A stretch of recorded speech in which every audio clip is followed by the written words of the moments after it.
বিসমিল্লাহির রহমানির রহিম। প্রিয় শিক্ষার্থী ও যারা দেখছেন, আসসালামু আলাইকুম। আমার পরবর্তী ক্লাসে সবাইকে স্বাগতম ও ফুলেল শুভেচ্ছা। আমি আল হেলাল তালুকদার, প্রভাষক, রাষ্ট্রবিজ্ঞান বিভাগ, মোমিন শাহী ইসলামী একাডেমি এন্ড কলেজ। আজকের পাঠ পরিচিতি: পরিণতি ও শাসন, দ্বিতীয় পত্র, অধ্যায় দ্বিতীয়, পাকিস্তান থেকে বাংলাদেশ। আজকের পাঠ শিরোনাম উপস্থাপনের আগে আমি তোমাদের কতগুলো ছবি দেখিয়ে নিতে চাই। ছবিগুলো দেখেই তোমরা বুঝতে চেষ্টা করবে আজকের পাঠ শিরোনামটা কি হবে। একটি মিছিলের ছবি উপস্থাপন করলাম, অনেক পুরনো দিনের একটি সমাবেশের ছবি। এই ছবিটা দেখে তোমরা বুঝতে পেরেছো ইতিমধ্যেই আজকে আমার আলোচ্য বিষয় কি হবে। আজকের পাঠ শিরোনাম হলো রাষ্ট্রভাষা আন্দোলন 1948 থেকে 1952।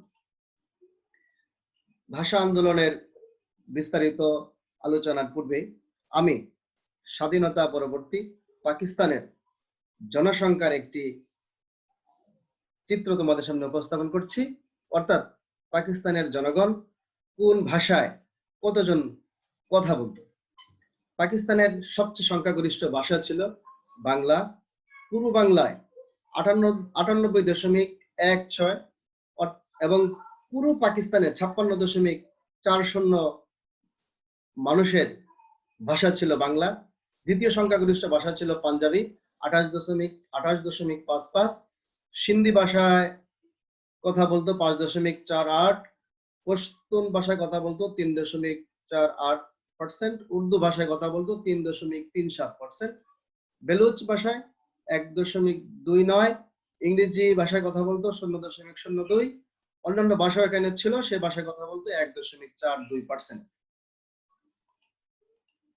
এটা 1947 পরবর্তী এই ভারতীয় উপমহাদেশ থেকে পাকিস্তান স্বাধীন হয়েছিল, যে সেই স্বাধীনতার একটি ম্যাপ। দুটোর মধ্যে ব্যবধান ছিল প্রায় 1800 কিলোমিটার। আচ্ছা, যাক, আমরা এখন ভাষা আন্দোলনের প্রথম পর্যায়ে নিয়ে আলোচনা করব। স্বাধীনতার পূর্বেই, পাকিস্তান সৃষ্টির পূর্বেই 1947 সালে আলিগড় বিশ্ববিদ্যালয়ের উপাচার্য ডক্টর জিয়াউদ্দিন উর্দুকে পাকিস্তানের রাষ্ট্রভাষা করার দাবি উত্থাপন করেন। এই দাবির প্রতিবাদে ডক্টর মোহাম্মদ শহীদুল্লাহ 1947 সালের জুলাই মাসে আজাদ পত্রিকায় লিখেন, উর্দুকে রাষ্ট্রভাষা হিসেবে গ্রহণ করা হলে তা হবে পূর্ব বাংলার রাজনৈতিক পরাধীনতার নাম। অর্থাৎ যখনই একজন বুদ্ধিজীবী উর্দুকে রাষ্ট্রভাষা করার দাবি জানিয়েছেন আনুষ্ঠানিকভাবে, তখনই এই পূর্ব বাংলার অহংকার জ্ঞান তাপস ডক্টর মোহাম্মদ শহীদুল্লাহ এর প্রতিবাদ জানিয়েছেন। আর পাকিস্তান সৃষ্টির পর রাষ্ট্রভাষা হিসাবে বাংলাকে করার লক্ষ্যে 1947 সালের 1 সেপ্টেম্বর সর্বপ্রথম তমুদ্দুন মজলিস প্রচেষ্টা চালায়। তমুদ্দুন মজলিসের 3 সদস্য বিশিষ্ট এই সংগঠনের নেতৃত্ব দেন ঢাকা বিশ্ববিদ্যালয়ের তরুণ অধ্যাপক আবুল কাশেম। সেখানে আরো সদস্য ছিলেন আবুল মনসুর আহমদ ও কাজী মুতাহার হোসেন। ভাষা আন্দোলনের দ্বিতীয় পর্যায় 1948 সালের 25 ফেব্রুয়ারি কাজা নাজিমউদ্দিন উর্দুকে পাকিস্তানের একমাত্র রাষ্ট্রভাষা করার প্রস্তাব করেন। তখন এই প্রস্তাবের বিরোধিতা করেন ধীরেন্দ্রনাথ দত্ত। তিনি বলেন, উর্দু ও ইংরেজির পাশাপাশি বাংলাকে রাষ্ট্রভাষা করা হোক। 1948 সালের 21 মার্চ ঢাকার রেসকোর্স ময়দানে মোহাম্মদ আলী জিন্নাহ ঘোষণা দেন, উর্দু এবং উর্দুই হবে পাকিস্তানের রাষ্ট্রভাষা। 24 মার্চ ঢাকা বিশ্ববিদ্যালয়ের সমাবর্তন অনুষ্ঠানে তিনি একই ঘোষণা দেন, উর্দু এবং একমাত্র উর্দুই হবে পাকিস্তানের রাষ্ট্রভাষা। জিন্নাহর এই ঘোষণায় উপস্থিত ছাত্র সমাজ তৎক্ষণাৎ নো নো ধ্বনি উচ্চারণ করে এর প্রতিবাদ জানায়। ভাষা আন্দোলনের চূড়ান্ত পর্যায়ে 1951 সালে প্রধানমন্ত্রী লিয়াকত আলী খান আতাতায়ীর গুলিতে নিহত হলে কাজা নাজিমউদ্দিন পাকিস্তানের প্রধানমন্ত্রী হিসেবে শপথ গ্রহণ করেন। কাজা নাজিমউদ্দিন 1952 সালের 26 জানুয়ারি পাকিস্তান মুসলিম লীগের ঢাকা অধিবেশনে এবং পল্টন ময়দানে জনসভায় উর্দুকে রাষ্ট্রভাষা হিসেবে নেওয়ার জন্য পুনরায় ঘোষণা দেন। পূর্ব পাকিস্তান জনগণ এর প্রতিবাদ করে 30 জানুয়ারি প্রতিবাদ দিবস পালন করে।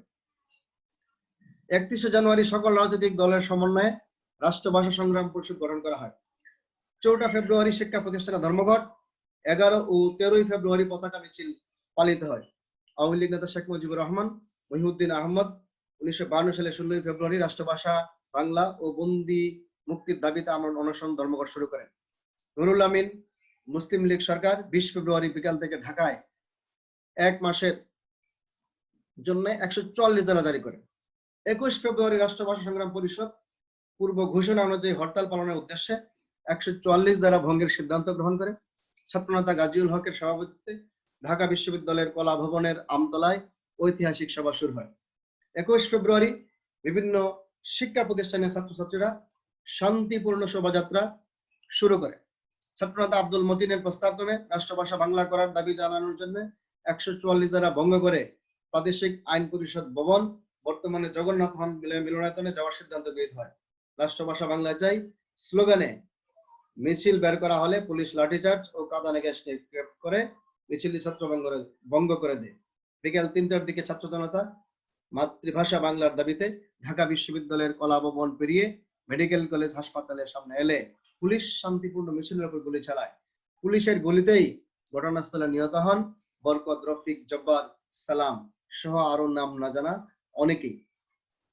এই সালাম, বরকত, রফিক, শফিউল, জব্বার তাদের রক্তের বিনিময়ে রাষ্ট্রভাষা বাংলা আমরা পেয়েছি। 21 ফেব্রুয়ারি ছাত্র জনতার হত্যার প্রতিবাদে জনতার বিক্ষোভে ঢাকা শহর উত্তাল হয়ে যায়। 22 ও 23 ফেব্রুয়ারি ছাত্র, শিক্ষক, বুদ্ধিজীবী সমাজ পূর্ণ দিবস হরতাল পালন করে 144 ধারা ভঙ্গ করে এবং শোভাযাত্রা চালায়। ভাষা শহীদদের স্মৃতি চিরজাগরুক করে রাখার জন্য ছাত্র সমাজ শহীদ মিনার গড়ে তোলার সিদ্ধান্ত নিল। ডক্টর সাইদ হায়দারের নকশায় 23 ফেব্রুয়ারি তৈরি হলো শহীদ মিনার। এই শহীদ মিনারটি 24 ফেব্রুয়ারি শহীদ শফিউরের পিতাকে দিয়ে উদ্বোধন করা হয়। এই শহীদ মিনার 25 ফেব্রুয়ারি প্রাদেশিক পরিষদের সদস্য, দৈনিক আজাদ পত্রিকার সম্পাদক আবুল কালাম শামসুদ্দিন আনুষ্ঠানিকভাবে উদ্বোধন করেন। 1952 সালের এপ্রিল মাসে পূর্ব বাংলার মুখ্যমন্ত্রী নুরুল আমিন প্রাদেশিক আইনসভায় বাংলাকে রাষ্ট্রভাষা করার প্রস্তাব করেন।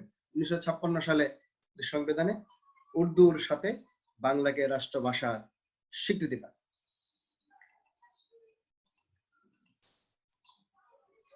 এই ভাষা আন্দোলন 1948 থেকে 52 সালে যার চূড়ান্ত রূপ প্রকাশিত হয়, এর তাৎপর্য ছিল ব্যাপক। 1947 সালে দ্বিজাতি তত্ত্বের ভিত্তিতে, লাহোর প্রস্তাবের ভিত্তিতে, অর্থাৎ দ্বিজাতি তত্ত্বের মুসলমানদের জন্য আলাদা পাকিস্তান এবং হিন্দুদের জন্য আলাদা ইন্ডিয়া, অর্থাৎ এই পাকিস্তান ছিল ইসলামী জাতীয়তাবাদী এর বিশ্বাসী একটা শক্তি এবং এই ইসলামী জাতীয়তাবাদের ভিত্তিতে বা মুসলিম জাতীয়তাবাদের ভিত্তিতে পাকিস্তান প্রতিষ্ঠিত হয়। কিন্তু এই ভাষা আন্দোলনে একটা নতুন জাতীয়তাবাদের উন্মেষ হয়। এই আন্দোলন সাংস্কৃতিক আন্দোলন থাকলেও এটা একসময় স্বাধিকার আন্দোলনে পরিণত হয়। পূর্ব পাকিস্তানের বাঙালি যারা পশ্চিম পাকিস্তানের শাসক গোষ্ঠীর সকল কথাই মেনে চলত, তাদের উপর আস্থা রেখে এক পাকিস্তান তৈরি হয়েছিল। সেই বাঙালিরা যখন দেখলো তাদের মায়ের ভাষাও তারা কেড়ে নিতে চেয়েছে, তখন তারা এর প্রতিবাদ করেছে এবং নিজেদের অধিকার আদায়ে তারা রক্ত দিয়েছে, আন্দোলন করেছে, অর্থাৎ বাঙালিদের মধ্যে অধিকার সচেতনতা তৈরি হয়েছে। এক নতুন সংগ্রামী চেতনার সূচনা হয়েছে এই ভাষা আন্দোলনের মাধ্যমে। পাকিস্তানের রাজনৈতিক শক্তির বাহিরেও মধ্যবিত্ত শ্রেণী রাজনৈতিক ময়দানে ভূমিকা রাখতে পারে, নিজেদের অধিকার আদায় করতে পারে। ভাষা আন্দোলন এর একটি জ্বলন্ত প্রমাণ। অর্থাৎ এই ভাষা আন্দোলনের মাধ্যমে এই মধ্যবিত্ত শ্রেণীর গুরুত্ব বৃদ্ধি পেয়েছে। পাকিস্তান সৃষ্টির সময় হিন্দু এবং মুসলিম সংখ্যাগরিষ্ঠতার ভিত্তিতে যেহেতু দুটি রাষ্ট্র আলাদা হয়েছিল, সেখানে হিন্দু এবং মুসলমানদের মধ্যে একটা সাম্প্রদায়িক দাঙ্গা বা একটা সাম্প্রদায়িক দূরত্ব তৈরি হয়েছিল। এই ভাষা আন্দোলনের ফলে এই দেশের অর্থাৎ পূর্ব পাকিস্তানের হিন্দু এবং মুসলমানদের মধ্যে একটা সাম্প্রদায়িক সম্প্রীতি নতুন করে তৈরি হয়। এই ভাষা আন্দোলনের গুরুত্ব ছিল অত্যন্ত তাৎপর্যপূর্ণ। এই ভাষা আন্দোলনের হাত ধরেই একসময় পাকিস্তান থেকে পূর্ব পাকিস্তান আলাদা হয়ে একটি স্বাধীন রাষ্ট্র তৈরি হয়েছে। আজকের ক্লাসে তোমরা সবাই ধৈর্য ধরে শুনেছো, এজন্য তোমাদেরকে ধন্যবাদ জানিয়ে আমার ক্লাস এখানে শেষ করছি। আসসালামু আলাইকুম ওয়া রাহমাতুল্লাহ।